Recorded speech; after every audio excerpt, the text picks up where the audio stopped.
Aquí se inicia El Ciudadano TV. Reportajes.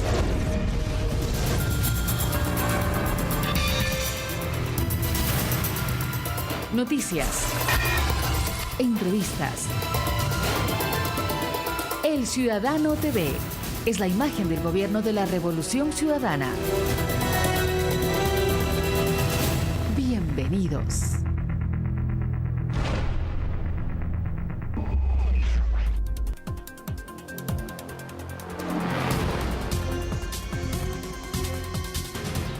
¿Qué tal, amigos del Ciudadano TV? Guayaquil celebra orgullosa sus 476 años de fundación.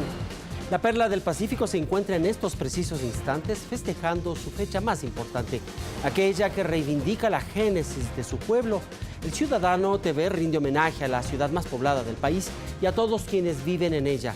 Razón fundamental para que el gobierno del presidente Rafael Correa imprima acciones que contribuyan a su bienestar. Les tendremos un informe. También conversaremos con Paulo Rodríguez, exdirector del Registro Civil y representante del Ejecutivo al Consejo Nacional de la Judicatura de Transición, organismo tripartito que luego de 12 días de obstáculos de la oposición política finalmente se conformó con los delegados de la función legislativa y la función de transparencia y control social para trabajar durante 18 meses en la transformación de la función judicial. Hablaremos sobre el licor adulterado que marcó para siempre la vida de decenas de familias, sobre la sentencia penal contra Diario El Universo y la visita de la CIP, pero también estará con nosotros María Luisa Moreno, secretaria nacional de Pueblos y Participación Ciudadana. Arrancamos de inmediato entonces. Como una sentencia histórica, fue así calificada por el gobierno la decisión del juez 15º de Garantías Penales del Guayas, Juan Paredes, de condenar al exeditor del diario El Universo, Emilio Palacio, y a 3 de sus directivos a prisión de 3 años y al pago de $40 millones como indemnización por el delito de injurias calumniosas proferidas en contra de Rafael Correa. Un hecho sin precedentes. Esta semana, el juez 15º de Garantías Penales de la ciudad de Guayaquil, Juan Paredes, condenó a 3 años de cárcel y el pago de una indemnización de $30 millones al exeditor de opinión de Diario El Universo, Emilio Palacio, y a 3 de sus directivos por encontrarlos culpables del delito de injurias calumniosas proferidas contra el presidente de la República, Rafael Correa. Estamos sentando un precedente histórico que no solo se puede mandar al periodista que escribe, sino a los que permiten que escribe esas patrañas. Que no vengan con cuentos. Son actores coadyuvantes. Sin su participación es imposible que se cometan los delitos. Palacio fue sentenciado como autor del editorial No a las Mentiras, donde, entre otras cosas, acusa al presidente de haber ordenado disparar a discreción contra un hospital lleno de civiles el pasado 30 de septiembre durante la intentona golpista. En cambio, Carlos Pérez, Nicolás Pérez y César Pérez, directivos del diario, fueron sentenciados como autores coadyuvantes del delito. La sentencia contempla además una indemnización de $10 millones que debe pagar la compañía anónima El Universo al primer mandatario. Conocida la resolución judicial, el presidente anunció que los $40 millones que recibiría por haber ganado el juicio los donará como aporte a la iniciativa Yasuni ITT, que busca dejar bajo tierra un millonario yacimiento de petróleo a cambio de la corresponsabilidad internacional. Yo no me quedaré con 20 centavos de ese dinero. Aquí estamos luchando por la verdad. Tras ser notificados de la condena, los sentenciados anunciaron que apelarán el fallo, incluso ante instancias internacionales, aduciendo atentado contra la libertad de expresión. El artículo No a las Mentiras fue publicado el pasado 6 de febrero en el rotativo. Previo a la demanda y durante todo el proceso, el presidente solicitó reiteradamente al diario rectificar las mentiras afirmadas en la publicación, comprometiéndose a retirar la demanda si así se cumplía. Sin embargo, El Universo nunca aceptó rectificar. Ante la sorpresa de todos, el pasado martes 19 de julio, día de la audiencia de juzgamiento, los señores Pérez propusieron al primer mandatario que haga llegar a la redacción del diario una carta en la que él mismo redacte la rectificación que solicita, la misma que dijeron sería reproducida íntegra y con el objetivo de que el gobernante retire la demanda contra el diario. La defensa del jefe de Estado rechazó la propuesta, indicando que lo requerido no puede ser considerado desde ningún punto de vista una rectificación y, peor aún, reconocimiento de haber mentido. O no es una rectificación que nazca de Emilio Palacio, ¿no? Si Emilio Palacios pudo escribir esas calumnias, también puede escribir un editorial pidiendo disculpas y rectificando. Pero el hecho que le digan a uno, haga usted la carta que yo se la publico, es como decirle, le regalo un espacio en el periódico. Entonces eso no es realmente una rectificación. Creo que podría llamarse hasta cierto punto un insulto a la inteligencia de las personas. La audiencia final duró 6 horas y mientras esta se llevaba a cabo en el interior del Palacio de Justicia, en los exteriores se realizaba una multitudinaria manifestación en apoyo al gobernante, que opacaba a una concentración de empleados del Universo que apoyaba a sus directivos. Que digan la verdad, que no se mienta, que no se injurie, que no, o sea, usted sabe que la prensa es un poder, y entonces usan ese poder para injuriar, en realidad para vengar a la gente, y eso no es correcto. Entonces eso estamos respaldando nosotros como Junta Cívica Popular de Guayaquil. La Pepa, como él dice. ¡Viva nuestro presidente Rafael! En Quito, Yoconda Lor, El Ciudadano TV. Pero también fue intempestiva la visita de una delegación de la Sociedad Interamericana de Prensa, SIP, un grupo asociado de propietarios de medios escritos del continente, quienes querían reunirse con el primer mandatario para exponerle sus preocupaciones sobre la eventual restricción de libertades que dicen ocurriría de aprobarse una ley de comunicación.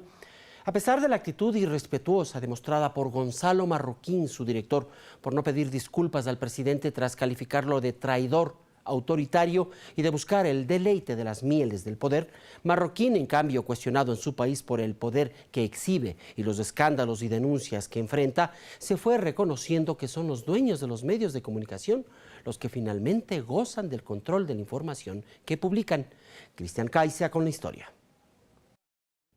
Según Gonzalo Marroquín, presidente de la Sociedad Interamericana de Prensa, el presidente Rafael Correa tiene la intención de controlar la información. Sin embargo, reconoce la verdadera posición de los dueños de los medios de comunicación. Hay un viejo dicho que dice que quien tiene la información tiene el poder. Lamentablemente tiene mucho de cierto. Los dueños de los medios, por ejemplo, privados. ¿Perdón? Los dueños de los medios privados, por ejemplo. Bueno, ellos tienen el control de la información que publican únicamente. ¿Tienen el poder, problema de lo que publican, por supuesto. Así de contradictorias fueron sus expresiones en su última visita al país, donde insistió que no pedirá disculpas al presidente Rafael Correa a pesar de insistir en descalificar al gobierno sin fundamentos. Nosotros hemos señalado que hay actitudes intolerantes, actitudes autoritarias. No, eso no merece pedir disculpas. La CIP acusa a Correa, otra vez sin fundamentos, de ser dueño de un monopolio de medios, pero no dice nada sobre los distintos medios de comunicación de los que son propietarios los familiares de Gonzalo Marroquín en Guatemala, como él mismo reconoce. Actualmente tenemos 2 periódicos, un periódico popular y un periódico de referencia con un hermano mío, así que tenemos 2 periódicos como hermanos y un hermano que tiene otro periódico. Y todavía tenemos un primo que tiene otro periódico. Entre domingo y lunes de esta semana, Marroquín se reunió con el defensor del pueblo, con el presidente de la Corte Constitucional, con periodistas críticos del gobierno y con asambleístas de oposición.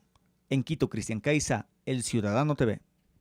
29 son las víctimas mortales por la ingesta de alcohol adulterado ocurrido en la provincia de Los Ríos y que se disemina en otras 5 provincias. La declaratoria de estado de excepción y la vigencia de la ley seca no lograron contener el consumo de alcohol, un tema cultural enraizado entre la población, mientras las autoridades buscan establecer responsables y sanciones. Alejandro Álvarez nos cuenta que en medio de esta desgracia se probó la conveniencia de los hospitales móviles que han salvado la vida de más de una decena de personas. El estado de excepción decretado por el gobierno tras una intoxicación masiva por consumo de licor adulterado se extendió hasta mediados de septiembre. Esto fue anunciado por el presidente de la República, Rafael Correa, durante la visita que realizó al hospital móvil instalado en la población de Catarama, provincia de Los Ríos, lugar donde mostró su preocupación por la condición de salud de los pacientes.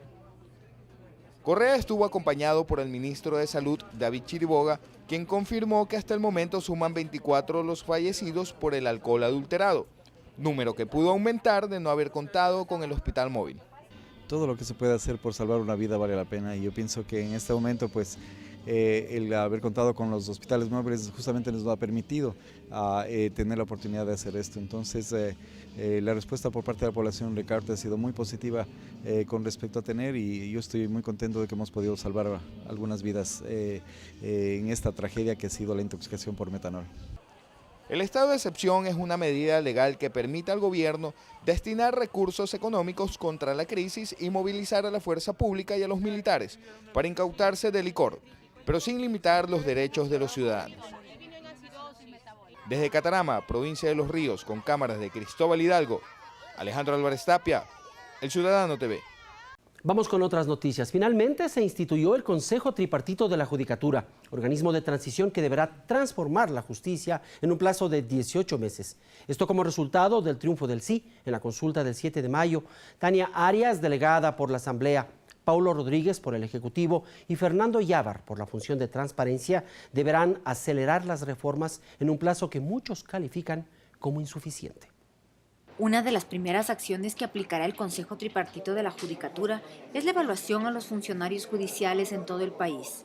Esto después de que los 3 representantes, como se estableció en la consulta popular de 2011, entren en funciones.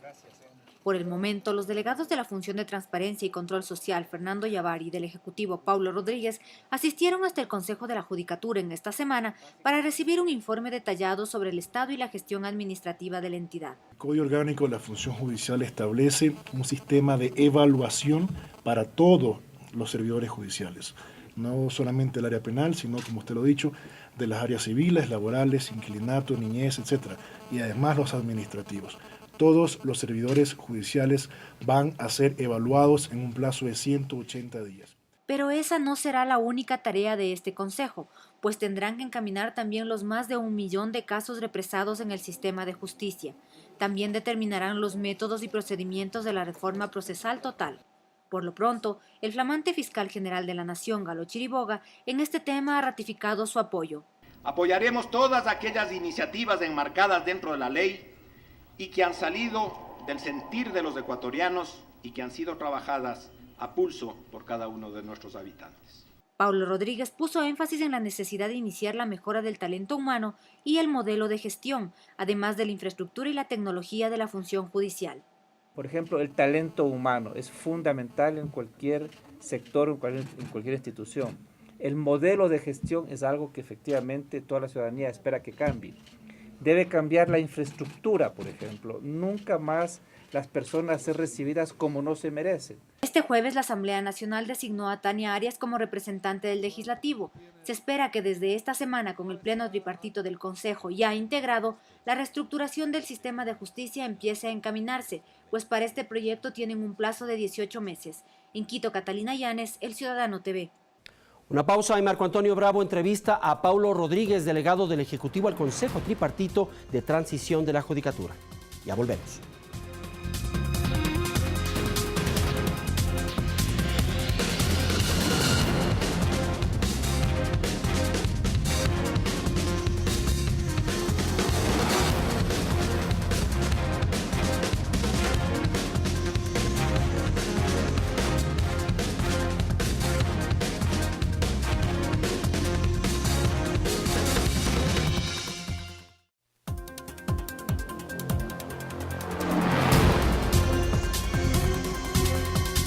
El pueblo ecuatoriano en las urnas tomó la decisión de que el cambio en la justicia debe ser radical, fundamental, y existe un plazo para ello. Una vez que se integre el Pleno, tendrán 18 meses para estos cambios profundos que tanto anhela el país. Para tratar este tema vamos a dialogar en los siguientes minutos con el ingeniero Paulo Rodríguez, representante del Ejecutivo en esta comisión tripartita y transitoria que tiene 18 meses para resolver estos temas. ¿Cuál es la hoja de ruta, ingeniero Rodríguez, respecto al arranque mismo de esta comisión? Bueno, mire, quizás es conveniente hacer una pequeña precisión. Nosotros entramos ayer básicamente en cumplimiento del mandato ciudadano. En realidad, los 18 meses, de los cuales obviamente la primera agenda inmediata es de 180 días, empiezan a correr una vez que esté constituido el Pleno como tal. Ya. Nosotros, tanto el delegado Yávar como mi persona, lo que hemos hecho es evidenciar que por nuestra parte no hemos dejado pasar ni siquiera un minuto de tiempo ocioso. A las 8 en punto, el primer día en el cual legalmente, después de haber sido posesionados ante nuestras respectivas autoridades nominadoras como delegados al Consejo de la Judicatura de Transición, pues estamos trabajando en calidad de vocales de un pleno que todavía no se ha constituido. No se integra plenamente, falta uno de los representantes. Las atribuciones que tiene este Consejo de la Judicatura de Transición, ¿cuáles son? Bueno, las atribuciones son las que están ya dispuestas de manera constitucional y legal. Es decir, son todas las atribuciones que las del Consejo definitivo que estará conformado después de este proceso de 18 meses. Hay varios temas que tienen que resolver de manera inmediata. Por ejemplo, una auditoría, una evaluación a los jueces, a los servidores de la justicia. ¿Cómo arrancar en esto?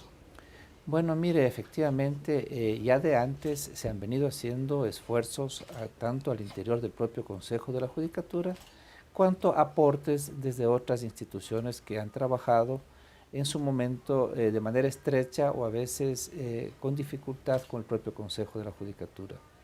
Al momento es de dominio público, está en marcha una evaluación, no de los jueces, más sí del sistema en realidad de justicia, específicamente en el área penal.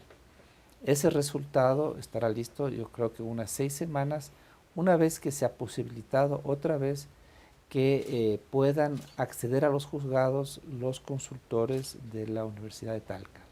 Ya, eso es importante. Entonces, en unos 6 meses aproximadamente ya se tendrán los primeros resultados de la evaluación. En 6 semanas se tendrán estos resultados, los cuales serán un insumo para los trabajos que ya ahora sí al interior del propio poder de la justicia, de la función de justicia, se deban realizar. Complementar este análisis, este estudio, con otros aspectos adicionales. Uno de los temas fundamentales por los cuales el presidente de la República incluyó esta pregunta en la consulta popular, sin duda que hay más de 1 millón de causas sin resolver. Este tema, por supuesto, no ha cambiado en estas semanas. ¿Cómo trabajar en esto? Mire, por eso particularmente me parece que no es patriótico el demorar, el haber demorado o el pretender seguir demorando el arranque de las funciones propiamente dichas del Consejo de la Judicatura de Transición. Hay tanto por hacer, el tiempo es tan escaso que es prácticamente, por decirlo menos, antipatriótico el entorpecer el trabajo. Usted tiene razón, hay muchísimas causas represadas. Estas causas tienen que ser atendidas de manera urgente e inmediata, ya sea contribuyendo en cantidad de jueces hacia las salas o los tribunales a los que les corresponde, o por qué no, incluso creando las judicaturas necesarias para resolver todo este pasado en el menor tiempo posible. La justicia ya no puede dejarse esperar más tiempo. Es un clamor ciudadano de recibir justicia oportuna. Aquel viejo adagio de que la justicia tarda pero llega, no lo queremos conjugar. La justicia que tarda simplemente no es justicia. O también hay el adagio tarda y no llega. También. Eso ha sucedido en el país. Eso es peor todavía. Además, estamos hablando de una necesidad de descentralizar la justicia, de crear juzgados en los diferentes estamentos del país, en los diferentes sitios del país. ¿Esto ya se tiene claro? Bueno, mire, nosotros, en todo caso, mi propuesta personal, que yo espero que sea acogida por los demás vocales, para que podamos empezar el trabajo de manera ya orgánica, está establecido en torno a 6 ejes de gestión. Yeah. El primero y fundamental, nos referimos brevemente a ello ya, es el que tiene que ver con el talento humano. Yo lo dije ayer, ante un poco el temor que tenían los funcionarios judiciales de que no venimos a perseguir a nadie, en realidad venimos a potenciar a todos, pero todos aquellos que quieran realmente un cambio profundo, una transformación en la manera de administrar justicia. Hay que crear la escuela de justicia de una manera adecuada, que sirva no solamente al Consejo, que sirva también a la Fiscalía, a la Defensoría, para que tengamos de una manera orgánica un pensamiento común en torno a administrar justicia transparente, digna, efectiva, como tiene que ser. El segundo eje tiene que ver con un cambio en el modelo de gestión. Pero antes de ello, el talento humano significa también las evaluaciones permanentes. Pero por para ver supuesto. cuáles son los que tienen que seguir en la función. Mire, lo que no se mide no se puede evaluar. Y si no se puede evaluar, no se puede mejorar. Yo creo que hay muchas oportunidades de mejora, pero eso procede y proviene de un sistema de medición permanente que aspiramos pueda ser implementado cuanto antes en el sector. El segundo eje.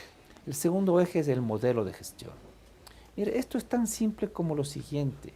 Ha habido una confusión de roles y de actividades al interior del sistema que es insostenible. Una cosa es administrar justicia y la otra es administrar un sistema de justicia. Están entremezclados los actos administrativos como aquellos de convocar, preparar una sala, verificar que estén presentes el fiscal, el defensor, el imputado, los testigos, el juez de manera oportuna, que la sala tenga todo lo que se requiere. Eso es puramente administrativo. La parte de administrar justicia es lo que le compete ya al juez. En un proceso oral es lo que el juez tiene que hacer. Escuchar las partes y decidir y sentenciar en el mismo acto. Entonces esta mezcla de funciones ha significado un retroceso en la justicia nacional. Definitivamente. Entonces lo que hay que hacer es un poquito poner en orden la casa. Ya. ¿Cuál es el tercer eje? El tercer eje es tener la infraestructura civil, es decir, las oficinas, las salas adecuadas para que los ciudadanos, en vez de ser maltratados, sean más bien atendidos cuando están demandando justicia. Mire, de esto ya hay ejemplos. Perdone que lo haga, pero tengo que referirme al registro civil. Antes era ignominioso realmente tratar de alcanzar un servicio parado a la intemperie, sol, lluvia, agua, lleno de tramitadores, personas externas a la institución.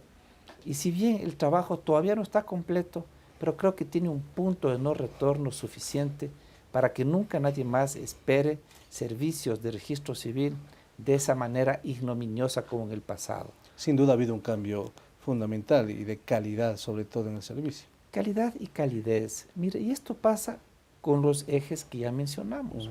Yo creo que el trato de las personas, un funcionario de registro civil que antes no tenía mucha buena autoestima por la institución a la que se pertenecía, hoy día saca su carnet y dice, soy de registro civil, ¿en qué le puedo servir, señor? Entonces es diferente. ¿Y por qué no? Si conseguimos convertir en un referente, no solo nacional, sino internacional, a registro civil, yo diría que en este esfuerzo estamos comprometidos no solamente Paulo Rodríguez o los demás vocales o el Consejo de la Judicatura. Yo creo que este es un esfuerzo de país. ¿Por qué no ponernos como meta convertirnos como Ecuador en un referente en cuanto a la administración de justicia? Yo creo que debemos volver a ese eslogan que alguna vez estuvo de moda y que lamentablemente se nos está olvidando, sí se puede. Lo que pasa es que los ecuatorianos hemos perdido fe en la justicia, en realidad, y este nuevo esfuerzo que está haciendo el gobierno nacional, arrancando casi de cero, me parece que sería la última oportunidad que tendríamos en este sentido. Bueno, mire, usted lo está diciendo, yo creo, y no porque sea yo una persona que estoy siendo un actor o un miembro de esta coyuntura de transformación de la justicia, sino yo creo que el Ecuador ya no puede esperar más. Si nos va mal, no es que le va mal a Paulo Rodríguez o le va mal al gobierno del presidente Correa. Si nos va mal con esto, le va mal al país. Y no sé si tengamos nuevamente la oportunidad de poder instaurar una administración de justicia como la que los ecuatorianos y las ecuatorianas nos merecemos. Volvemos a los ejes, estamos ya en el cuarto eje. ¿Cuál es? El cuarto eje es la tecnología. Yo provengo del mundo tecnológico y si bien reconozco que la tecnología no es la cura o el remedio para todo, la tecnología sí es una muy buena vacuna para evitar que exista discrecionalidad en algunos puntos del proceso en donde no se requiere la discrecionalidad. Todo aquello que pueda ser apoyado desde la tecnología, yo creo que deberá ser utilizado para ello. Sobre todo para que no se sigan manipulando ciertas causas, ciertos informes. La informatización entonces debe ser algo que va atado con este nuevo proceso de justicia. Estamos en el siglo XXI, entonces yo creo que nos merecemos también trabajar con herramientas del siglo XXI. Ya, ¿cuál es el quinto eje? El quinto eje muy importante es el trabajo de cooperación interinstitucional. Mire, si conseguimos algún relativo éxito en registro civil fue justamente porque aprendimos a sumar. Y nosotros conjugamos los esfuerzos no solamente de los funcionarios de registro civil, sino también de otras instituciones e incluso de otras funciones del Estado. Mucho se habla sobre la independencia de funciones. Yo soy el primer convencido de eso. Yo creo que tiene que haber independencia de funciones, pero eso no quiere decir que debe haber un odio entre funciones o que debe haber una negativa a colaborar, a participar, a construir juntos aquel Ecuador que queremos. Vamos a mantener, no solamente predicar, sino ejecutar en la práctica la independencia de funciones. Pero por supuesto que vamos también a colaborar y trabajar coordinadamente con las demás entidades del sistema de administración de justicia y, ¿por qué no?, con entidades que pertenezcan a otras funciones del Estado en tanto en cuanto sumen al mejor interés nacional. Ahora que ya el país cuenta con un fiscal titular, después de todo un proceso en donde hubo mucha participación ciudadana y de diferentes sectores, que en algunos casos incluso criticaron, apelaron, enviaron ciertas observaciones a la candidatura del doctor Chiriboga. Bueno, mire, yo no soy quien para hacer juicios de valor sobre actuaciones que se realizan en otras funciones del Estado, pero obviamente al tener un fiscal, uno de los primeros pasos será concertar las reuniones para empezar un trabajo coordinado como debe ser. ¿Y cuál es el sexto eje? El sexto eje, muy importante también, es con la administración adecuada de los recursos financieros que el Estado ponga a nuestra disposición. Esto es fundamental.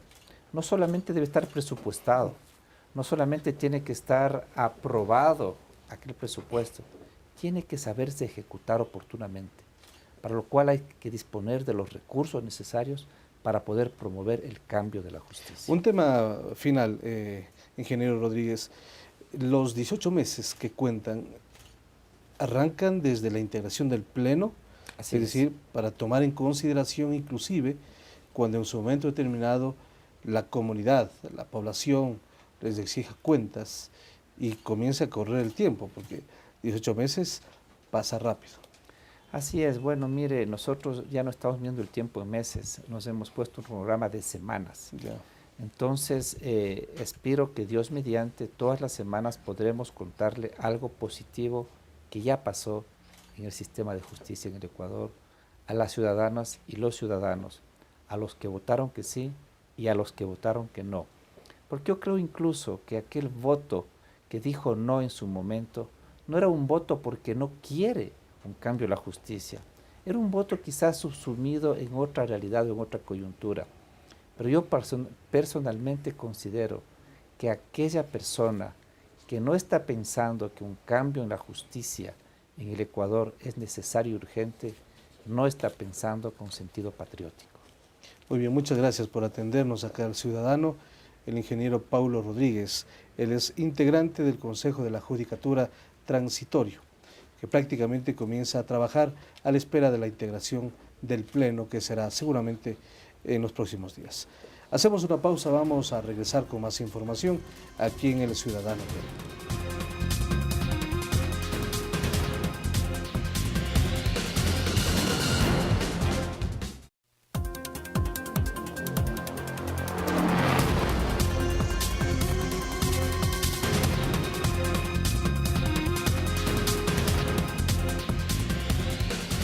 A propósito de justicia, esta semana se posesionó también el nuevo fiscal general de la Nación, Galo Chiriboga, quien anunció cambios en la institución como la evaluación de los servicios que brinda, la creación de laboratorios de criminalística, el Instituto de Ciencias Forenses y la transformación de la Policía Judicial. Catalina Yanes nos cuenta que el nuevo funcionario exhortó a los medios de comunicación a reemplazar la cultura de la crónica roja y la apología del delito y a evitar que los procesos penales se discutan en los medios. El ex embajador de Ecuador en España, Galo Chiriboga, fue posesionado este martes en la Asamblea Nacional como nuevo fiscal general de la Nación. A su llegada a la Fiscalía, fue recibido por todos sus nuevos colaboradores y empleados de esta entidad. Expresamos nuestra solidaridad para seguir combatiendo a la delincuencia y representar a la sociedad civil como fiscales de la Nación. Cuente con nosotros, señor fiscal general, y estamos listos a trabajar conforme a las políticas que usted dicte para la buena marcha de la Fiscalía General del Estado y para dar seguridad jurídica a todos sus ciudadanos. Chiriboga, a su ingreso, aseguró que su elección fue parte de un proceso transparente y anunció cambios profundos en la Fiscalía Nacional del Estado. Para ello, llegamos con las manos limpias, con el corazón abierto y con la generosidad para olvidar todo lo que se ha dicho, con la generosidad de perdonar a aquellos que infamemente intoxicaron este proceso. Entre los cambios anunciados está la creación de un Consejo de Seguridad y Política Criminal. Creemos que este Consejo debe proponer las reformas estructurales y operacionales que la Fiscalía debe emprender. Asimismo, para evitar que las audiencias entre fiscales se crucen, anunció la creación de una agenda tecnológica. Indicó que la Policía Judicial será transformada para no dejar en la impunidad ciertos delitos y se crearán unidades que luchen contra el tráfico y explotación de seres humanos. Finalmente, exhortó a los medios de comunicación a ejercer un plan para transformar la cultura de la crónica roja en el país. En Quito, Catalina Yanes, El Ciudadano TV.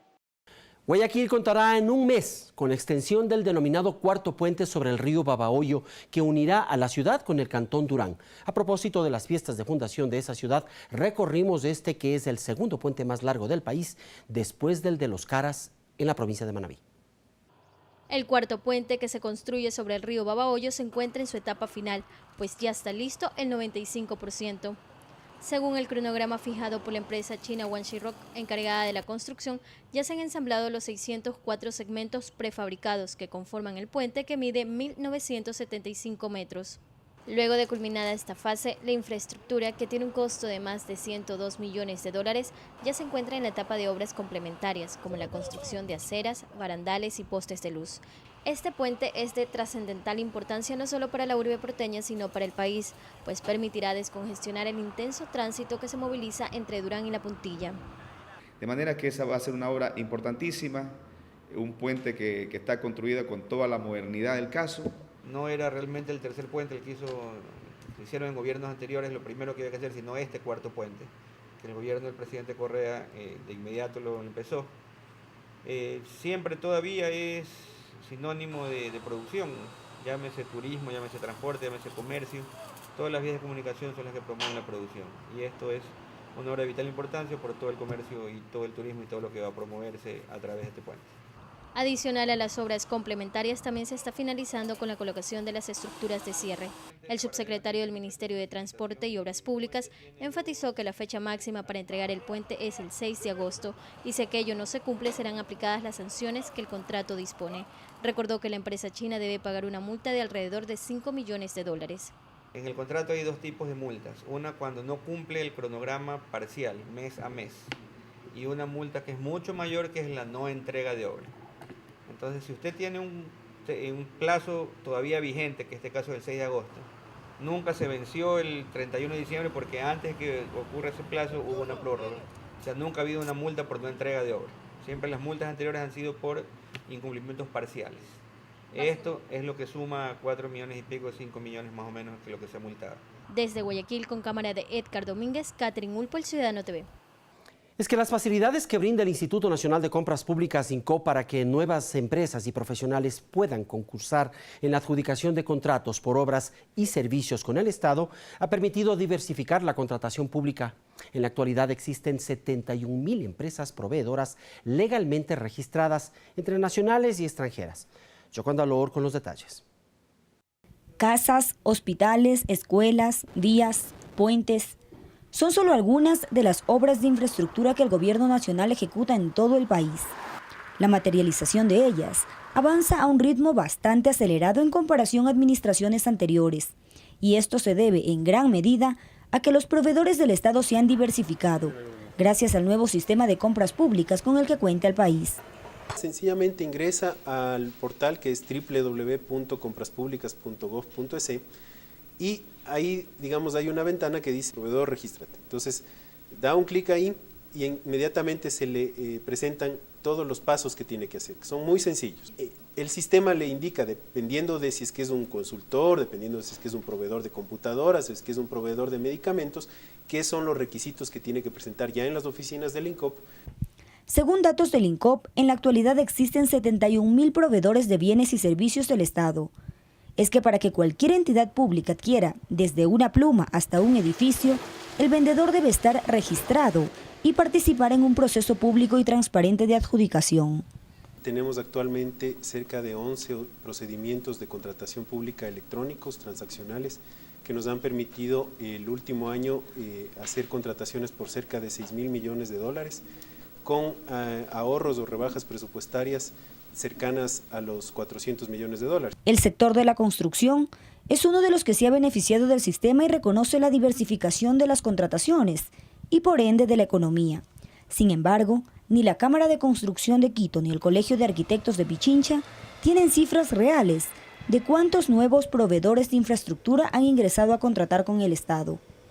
El portal de compras públicas es un instrumento tecnológico muy importante para la difusión de los procesos. Tenía una base que era transparentar todos los procesos, unificarlos. Pienso que en ese sentido el esfuerzo que se ha hecho es un esfuerzo importante, hay que reconocerlo. Además de las facilidades en los procesos, a la hora de adjudicar las obras se tienen en cuenta aspectos como experiencias de las empresas, capacidad de contratación y cumplimiento de obras anteriores, lo que permite que micros, pequeñas y medianas empresas vayan adjudicándose paulatinamente obras de acuerdo a sus condiciones y creciendo a medida que terminan pequeños contratos. Van subiendo en primer lugar en montos de cuantía que se traducen en que pasen a ser de microempresas a pequeñas empresas, a medianas empresas, a grandes empresas, que esa es la idea del sistema de contratación pública de estos apoyos. La inversión en obras de infraestructura social y productiva son pilares fundamentales para el desarrollo del país y políticas públicas del gobierno de la Revolución Ciudadana. En Quito, Yoconda Loor, El Ciudadano TV. La inauguración de la hidrovía del río Napo dentro del eje vial Manta-Manaos llena de esperanza a las poblaciones del cantón Chuchufindi en la provincia de Orellana. El primer embarque de 500 toneladas demostró que era un mito la imposibilidad de navegar sobre el río Napo y el transporte fluvial en la Amazonía ecuatoriana.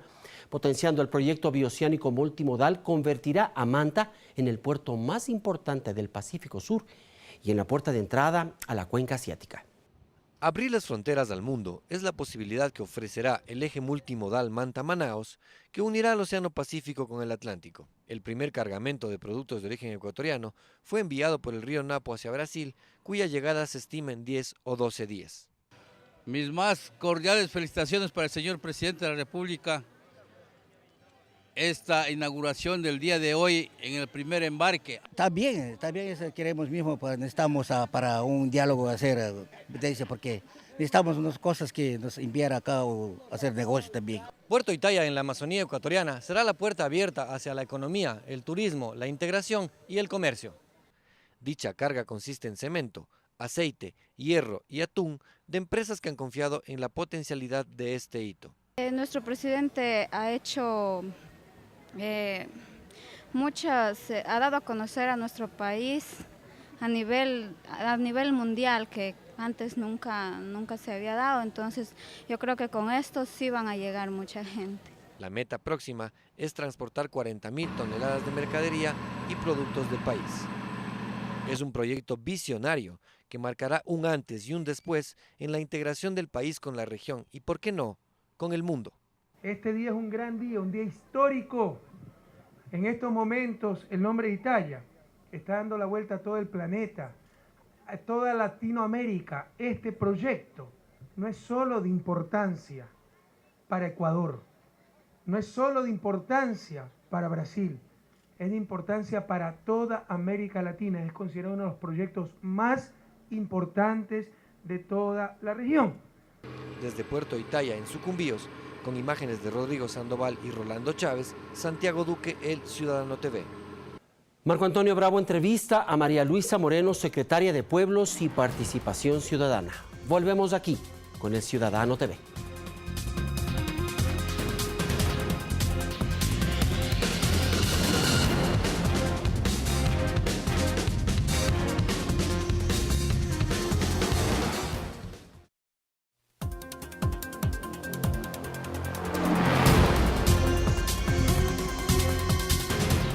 El Ciudadano TV se encuentra en este momento en el despacho de la secretaria de la Secretaría Nacional de Pueblos, Movimientos Sociales y Participación Ciudadana, María Luisa Moreno. Con ella dialogaremos sobre diversos puntos que son de mucho interés, en vista de que, sin duda, la situación de los pueblos, de las organizaciones sociales, es vital para el emprendimiento que lleva adelante el Gobierno Nacional en diversas áreas.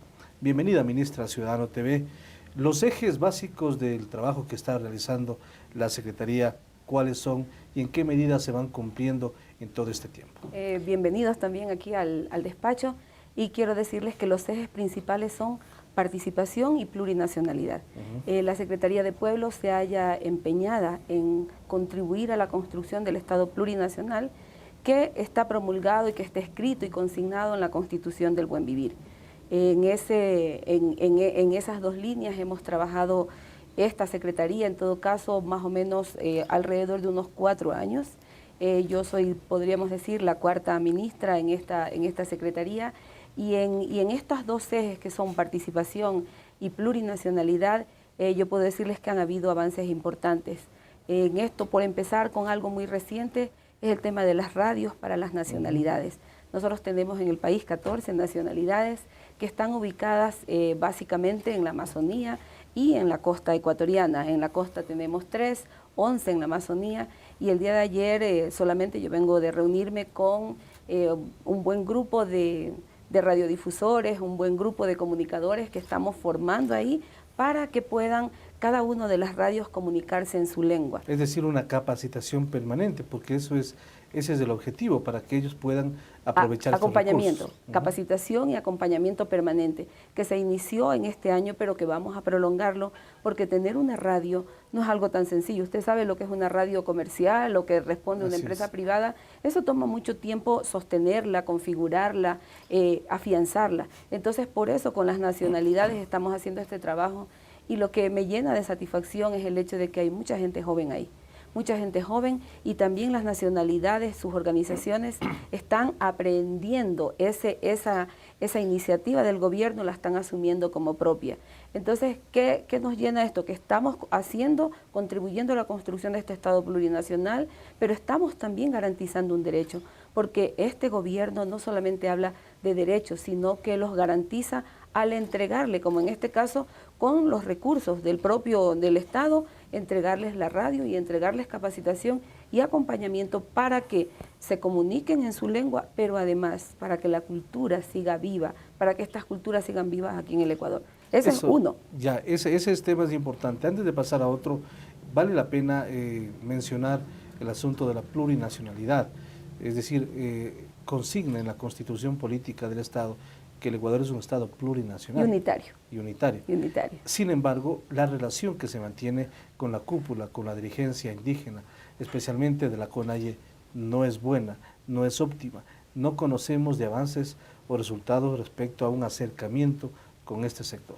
Bueno, no de esos acercamientos que uno quiere, ya hablamos y se dieron a lo que nosotros queremos, o ya estamos aquí de buenitas, no. hay un acercamiento con las bases y hay un acercamiento con las diferentes organizaciones que tiene la CONAIE.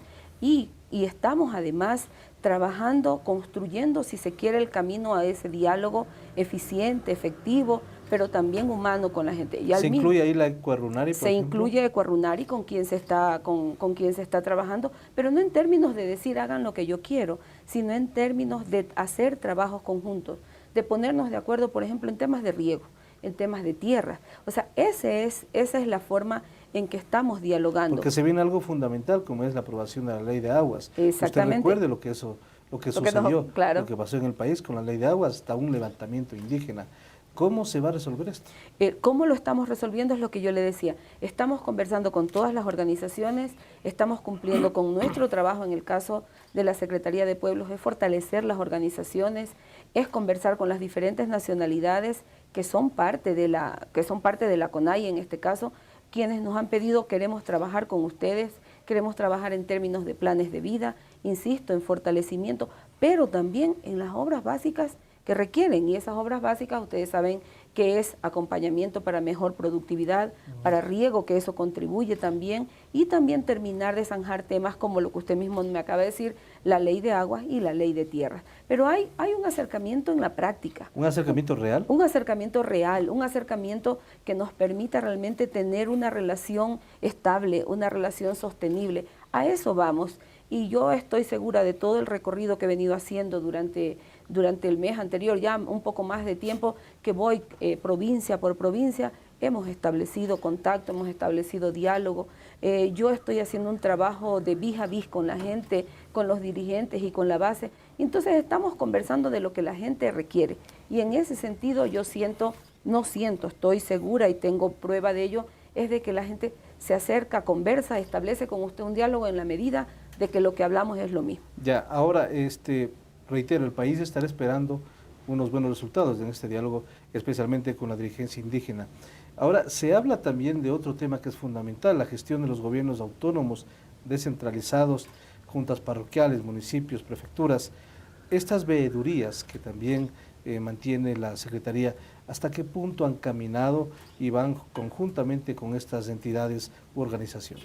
Bueno, en el caso de nuestro relacionamiento con los gobiernos autónomos descentralizados, por ejemplo, yo tengo la Secretaría tiene algunos convenios con asociaciones de juntas parroquiales, pero en el caso de los gobiernos, de las municipalidades, por ejemplo, y eso juntándolo con las veedurías, ¿qué es lo que nosotros nos corresponde hacer?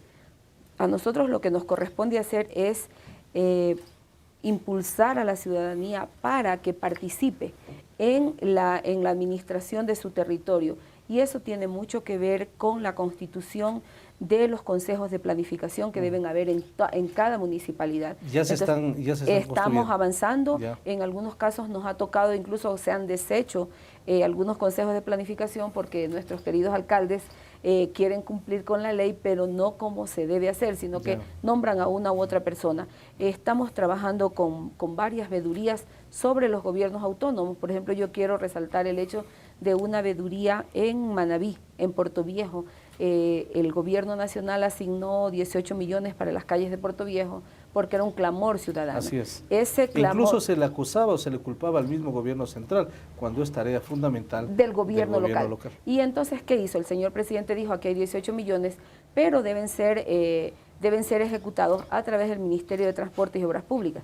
Hay una veeduría para que las calles de Puerto Viejo sean construidas en la calidad y en las calles que sean seleccionadas sean seleccionadas por la ciudadanía, porque va a haber un conflicto ahí, tanto entre el municipio como el Ministerio de Transportes y Obras Públicas, que cada uno va a tener una lógica, y entonces la ciudadanía es la única que puede decidir. Hay un trabajo interesante en ese sentido. Entonces digamos que la veeduría ciudadana en la ciudad de Puerto Viejo, específicamente en esta obra, sí está funcionando y puede servir como ejemplo para otros sitios. Un ejemplo de participación, yo diría un testimonio, pero hay una veeduría que está funcionando muy bien, le cuento, y es la veeduría sobre la uria.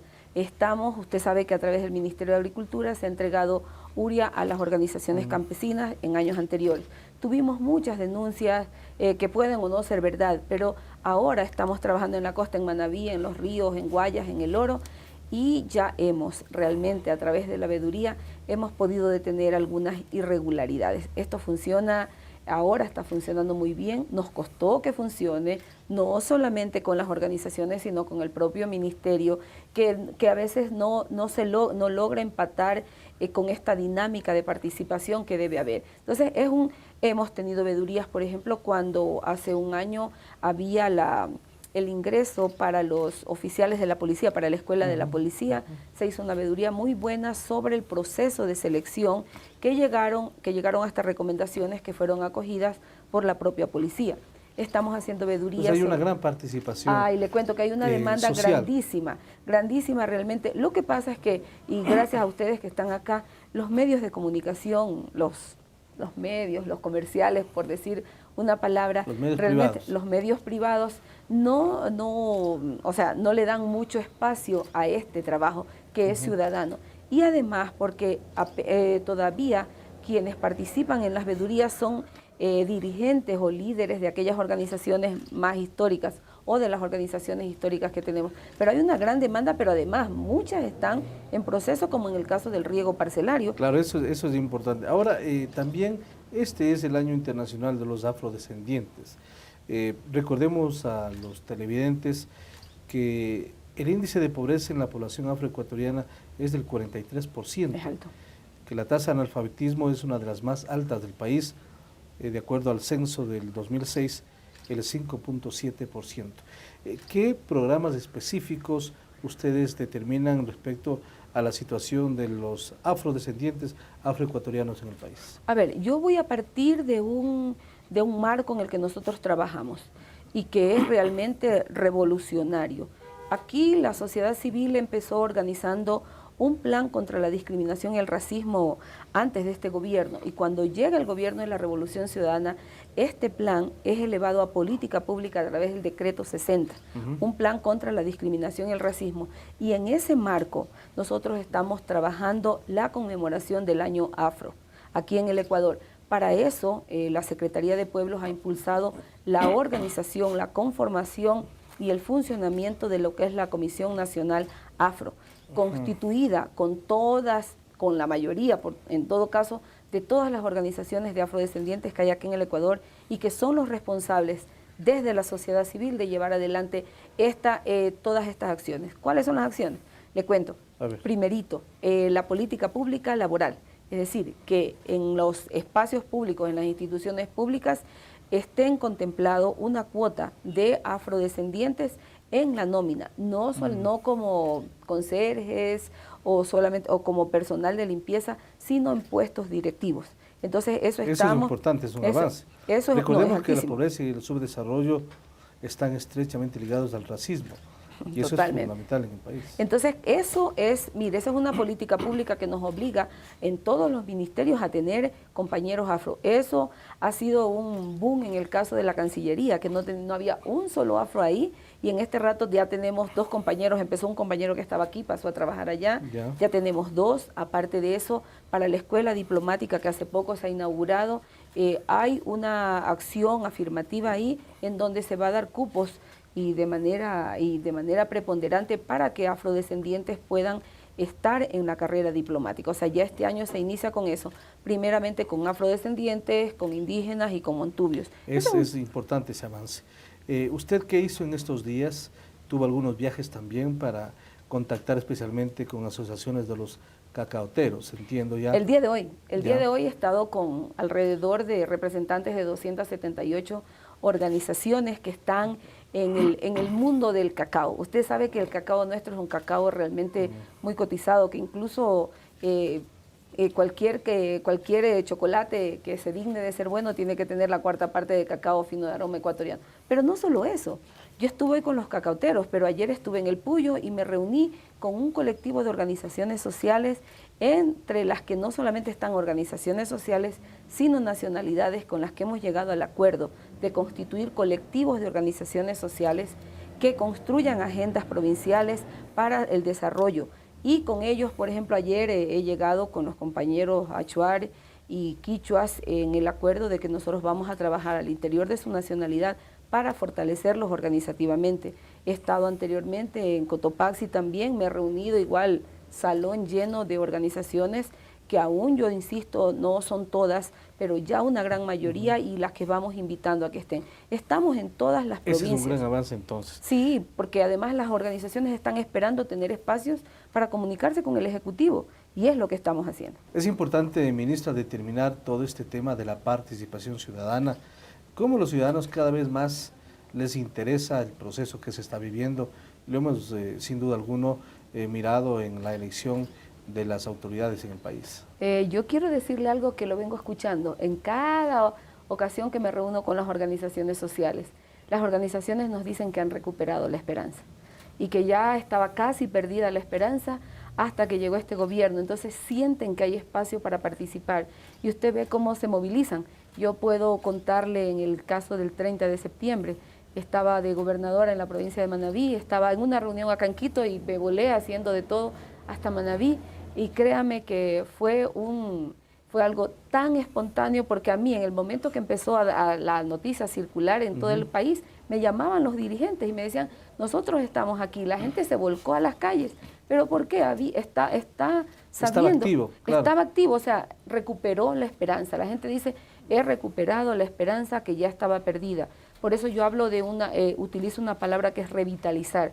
No es que se perdió, no es que revitalizamos realmente la participación y usted ve como hay en estos días que se han dado tantos eventos, como en el caso de la selección del fiscal, cómo la gente se ha volcado también a apoyar estos procesos. Me parece que eso es importante y es un logro. Ministra, le agradezco mucho por su participación aquí en el Ciudadano TV. No, y a ustedes invitarlos y a decirles que la Secretaría de Pueblos está aquí para acompañar todos los procesos organizativos, los iniciados, los que están por iniciarse, pero sobre todo somos garantes de que la ley de participación sea una realidad aquí en el Ecuador.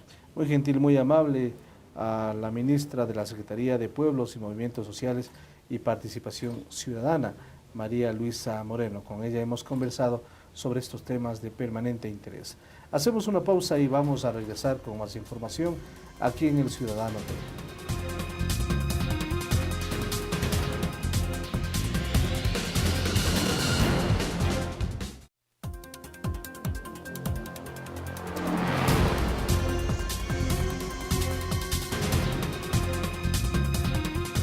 Gracias por acompañarnos. Síganos en el Sistema Oficial de Información Soy del Ciudadano y de nuestros productos editoriales, la web, la radio, el periódico semanal y en Twitter y Facebook. Gracias también a todos los medios que nos retransmiten a nivel nacional. Me complace servirles siempre con información oportuna. Un abrazo.